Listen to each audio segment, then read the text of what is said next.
Hello friends, welcome back to my channel blue star पर। आज हम चैप्टर 5 करेंगे। चैप्टर 5 में क्या दिया बताया गया? Finance and taxation.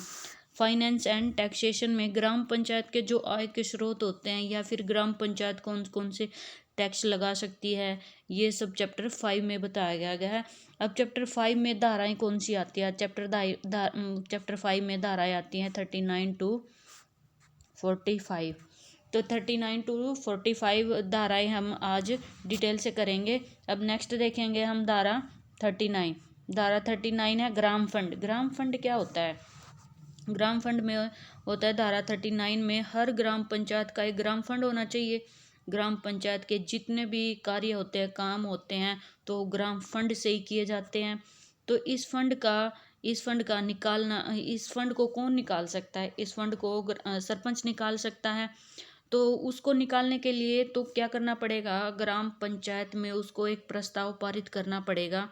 तो फिर पंच और सरपंच दोनों मिलकर उस प्रस्ताव को पारित करेंगे। प्रस्ताव को पारित करने के बाद जब वो पारित हो जाता है तो सरपंच बैंक में जाएगा, बैंक में जाकर उस फंड को निकलवाएगा। पर सरपंच के पास एक बाउंडेशन भी होती है कि वो अपने पास 5,000 रुपये एमरजेंसी के लिए रख सकता है। 5,000 रुपये से ज़्यादा नहीं रख सकता।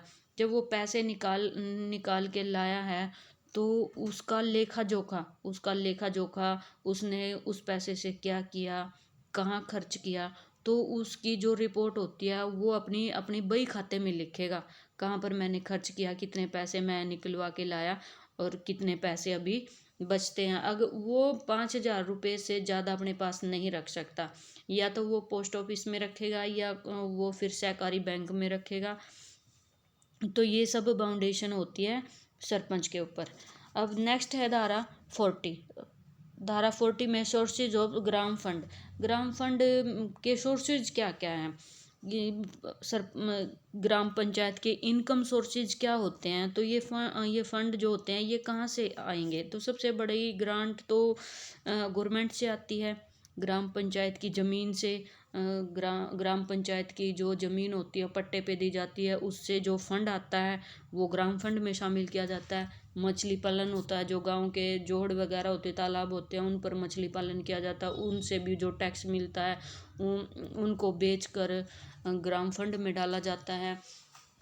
या मेले से जो टैक्स कलेक्ट किया जाता है, इन सब को ग्राम फंड में डाला जाता है। ये सब ग्राम फंड में ग्राम पंचायत के सोर्सेज होते हैं, इनकम के सोर्सेज होते हैं। नेक्स्ट है धारा हमारी power of taxation and fees. इसमें क्या होता है? फीस और टैक्सेशन क्या होता है? धारा 41 में टैक्स लगाने की पावर और फीस वसूल करने की पावर किसकी होती है? ग्राम पंचायत की होती है। तो वो टैक्स लगाने की पावर भी ग्राम पंचायत की होती है, तो वो फीस वसूल करने की पावर भी ग्राम पंचायत की होती है। सबसे पहले टैक्स किस पे लगे? सबसे पहले टैक्स लगेगा घरों पर।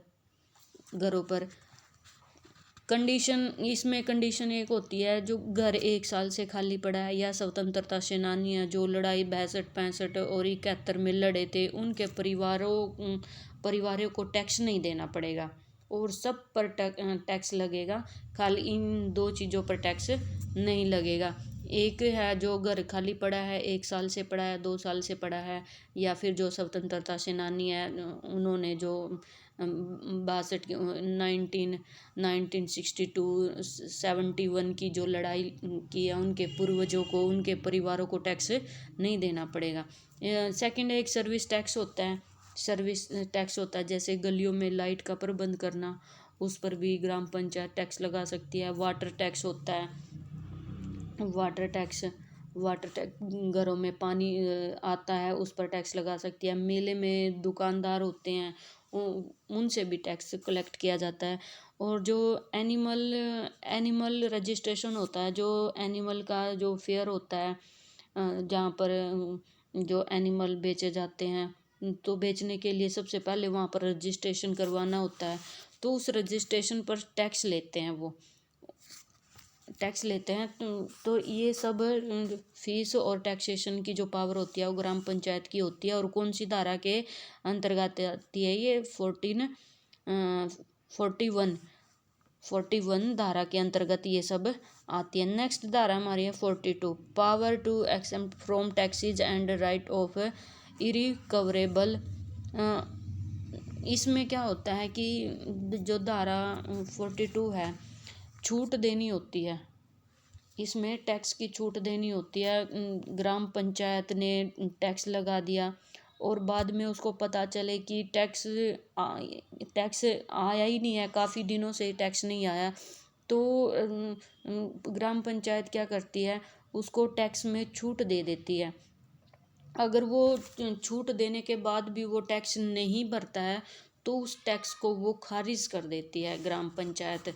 इससे रिलेटेड धारा है 42। अब नेक्स्ट धारा हमारी है 43, audit of accounts, inspection of budget and accounts and publication of abstracts of accounts. इसमें क्या है कि इसमें ग्राम पंचायत में जाकर आप चेक कर सकते हैं कि बजट कैसे बनाया गया है। ग्राम पंचायत की जितनी भी इनकम होती है वो रिसिप्ट की फॉर्म में होती है।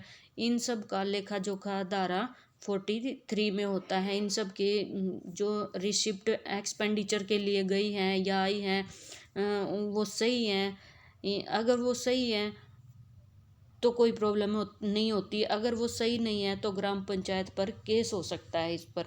नेक्स्ट है धारा 44, इसमें expenses of gram panchayat. Expenses of gram panchayat क्या होता है कि इसमें वही होता है कि जो 43 धारा में होता है वही 44 धारा में होता है कि जो एक्सपेंडिचर के लिए जो रिसिप्ट आई हैं वो गई हैं वो सही है या नहीं है।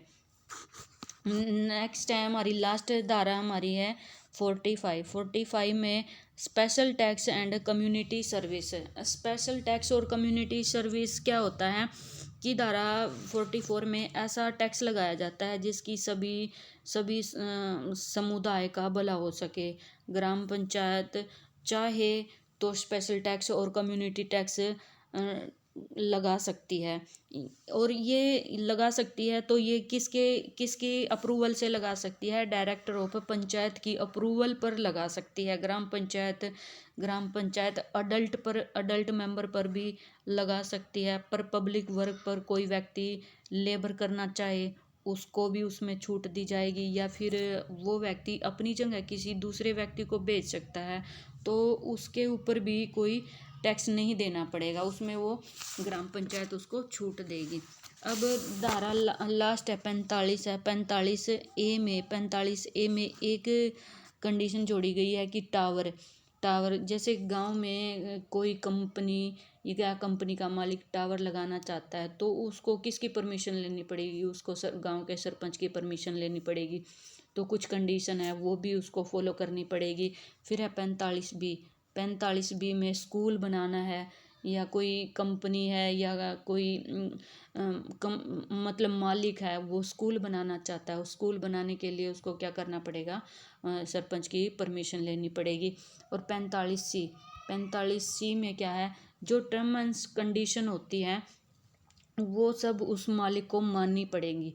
अगर जब भी वो टर्म्स एंड कंडीशन पास होकर आएंगी तो 3 महीने के अंदर अंदर उसको वो सब माननी पड़ेंगी। अगर वो नहीं मानेगा तो उसको ग्राम पंचायत केस कर सकती है, उसको उसके उस जगह से उसको रद्द भी कर सकती है।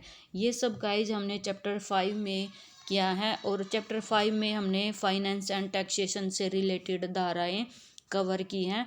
और इसमें चैप्टर 5 में धाराएं कौन सी आती हैं, 39 to 45 धाराएं आती हैं। नेक्स्ट क्लास में हम चैप्टर 6 से रिलेटेड धाराएं करेंगे।